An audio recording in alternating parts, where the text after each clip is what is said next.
વિનંતી કરીએ છીએ કે માં અમે જઈએ છીએ ને માં તું આગળ જજે ને અમે તમારી પાછળ જઈશે. આટલું કહેશો ને તો તમારા જીવનમાં ક્યારેય કોઈ તકલીફ નહીં આવે. અનુભવ કરવા તો કરી લેજો સાહેબ.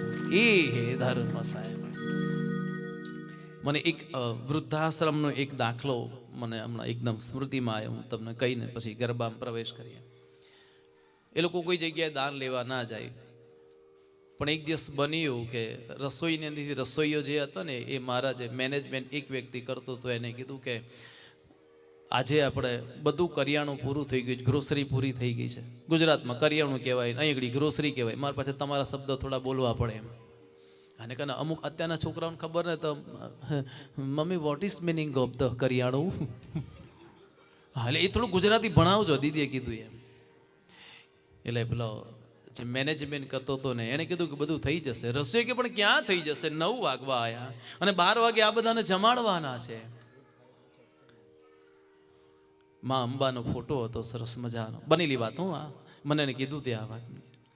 અને એને કીધું કે એક કામ કરો. શું તો કે કાઉન્ટર પર ડીશો ગોઠવાઈ દો. બોલું રસોઈ કે પણ અંદર કઈ છે નહીં, અંદર કરિયાણું નથી, કશું કોઈ ગ્રોસરી જ નથી, બનાવ્યું નથી, મારે ડીશ કેમ નહીં ગોઠવી? તો કે તું ગોઠવી તો દે. એટલે કે બહારથી આવવાનું છે? તો કે તું ગોઠવી દે ને. એમ કરીને માનું મંદિર હતું, ત્યાં આગળ માં અંબાની સામું જઈને આંખમાં હોડા પાડ્યા કે માં જોજે હો. મારે કઈ મારો વેપાર નથી આ, પણ હું તો એક ધર્મનું કાર્ય લઈને બેઠો છું.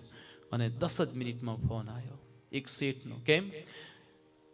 શેઠની ત્યાં 100 માણસનું કોઈ નાની પાર્ટી રાખી છે અને બધું જાત જાતનું પકવાન ને બધું બનાવ્યું હતું. પણ એમના ઘરના કોઈ વ્યક્તિને મેડિકલ ઇસ્યુ આવી ગયો એટલે તાત્કાલિક હોસ્પિટલમાં જવું પડે. એટલે શેઠે એના મુનિમને કીધું કે તમે એક કામ કરો, તાત્કાલિક ફોન કરો, ત્યાં રસોઈ ના બનાવે, આ બધું ત્યાં લઈ જાઓ. અને સાહેબ સારામાં સારું જમવાનું ખાલી 10 મિનિટમાં આવી ગયું હોય. અને એટલું જ નહીં, શેઠે મુનિમને કીધું હતું કે થોડાક રૂપિયા આપી આવજો. તાત્કાલિકનું ભોજન પણ આવી ગયું અને 1 મહિનાના ગ્રોસરીના રૂપિયા પણ આવી ગયા. સાહેબ એની સામે 2 આંખના હાંવડા પડે, ક્યારેય ખાલી નથી રાખતી. એ હે ધર્મ. તમારી શ્રદ્ધાને પ્રબળ કરજો સાહેબ, તમારી શ્રદ્ધાને પ્રબળ કરજો.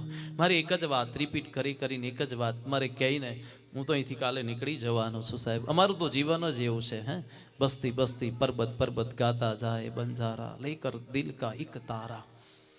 પણ તમે પરદેશમાં રહે છો એટલે મારે એક વાત કહેવી છે કે રોજ કુળદેવી અમે બેહીને એની સામે થોડીક એને ઝાંખી કરાવજો. તમને ક્યારેય નિરાશ નહીં થવા દે. એ આ સાધુડાની સાહેબ પ્રોમિસ છે ને પ્રોમિસ છે. ક્યારેય નિરાશ નહીં થવા દે સાહેબ. મારી પાસે બહુ પ્રેક્ટિકલ અનુભવો, અઢળક અનુભવો છે આવા સાહેબ. ત્યાં તમે પછી એવું ના કહેતા કે ના હવે અમે તો વિદેશમાં રહે છે, અમારે કઈ ટાઈમ નથી. નો પ્લીઝ, આઈ રિક્વેસ્ટ. એ તો આપવો જ પડશે ટાઈમ સાહેબ. તમારા જીવનમાં ધર્મ હશે ને તો જ તમે બચશો. બાકી જે દિવસે વાવાઝોડું આવી ગયું ને, બાકી તો બધા સાહેબ કહેવા માટે દુનિયા છે સાહેબ. વૃક્ષની પર છાંયડો, વૃક્ષ ઉપર લીલા પાન હોય ને, છાંયડો હોય ને તો જ નીચે ઉભા રહે છે. હુકા ઝાડ નીચે કોઈ નથી ઉભી રહેતું સાહેબ. આ દુનિયાનો નિયમ છે. લખવું તો લખી રાખજો. તમારા જીવનના અનુભવોને શેર કરવા તો કરી જાણજો સાહેબ. સૂકા વૃક્ષની અંદર પણ લીલોછમ કરવાનું સામર્થ્ય એની પાસે છે, જો એના શરણમાં હશો તો.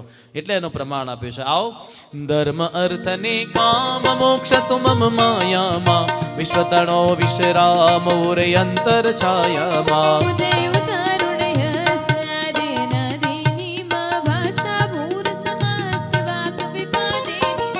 હર્ષ હાસ્ય ઉપહાસ કાવ્ય કવિ જપિત તું મા ભવ વેદની